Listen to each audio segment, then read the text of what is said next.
Made several points that were in fact were points that I stressed. He stressed them a little bit more. He wanted to stress that we have lots and lots of New Testament manuscripts that you could stack them up a mile high. That's absolutely right. He also insisted that we have more text than we have for the classical authors. That's absolutely right. I agree with both points, but they are not really the key point. Most of these manuscripts date from after the 9th century, and they simply don't help us if we want to know what the text was like 800 years earlier. And the irony is that Dan agrees.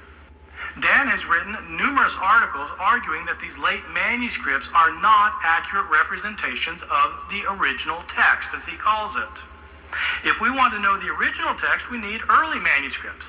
I don't know where Dan is getting the figure of 12 manuscripts from the 2nd century. I have in my hand the official listing put out by the Institute for New Testament Textual Research in Münster, Germany. I checked it again last night. They date only 4 manuscripts, definitely going back to the 2nd century. 4. These 4 make up 42 verses altogether. 42 verses out of the nearly 8,000 in the New Testament are what is represented in these 2nd century manuscripts. Dan has wanted to argue on several occasions that the fact we have so many variants is a good thing, not a bad thing.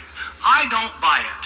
If we wanted to have a copy of the Declaration of Independence, and what we had instead were 5,000 copies, and these 5,000 copies of the Declaration of Independence differed from one another in 400,000 ways, would you seriously think that was better than having 5,000 copies that didn't disagree at all? And it's not necessary for handwritten texts to have this many errors. If you know anything about Jewish copying practices through the Middle Ages, how Jews copied the Hebrew Bible as opposed to Christians copying the New Testament, Jews made sure there were no mistakes and there were not variant readings. We don't need these variant readings. We could do without them. We're not happy we have them because we have to weed through them. Dan has argued that in Alexandria, at least, we had an accurate text. That's true for when we actually had a text that came to Alexandria. My time is virtually up. I'm going to leave with 3 questions for Dan.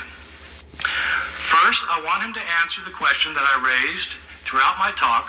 What does he mean by the original text? For example, of 2 Corinthians.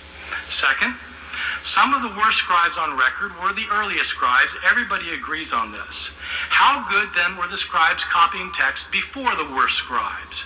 That is, what evidence do you have that the earliest scribes were competent at all? It won't do to say that we have a copy of Mark and Matthew and Luke precisely because Matthew and Luke differ in numerous places when they're citing Mark. I, too, as it turns out, have a doctoral student doing a dissertation on this, and he's finding much more than trivia. They, in fact, were widely different.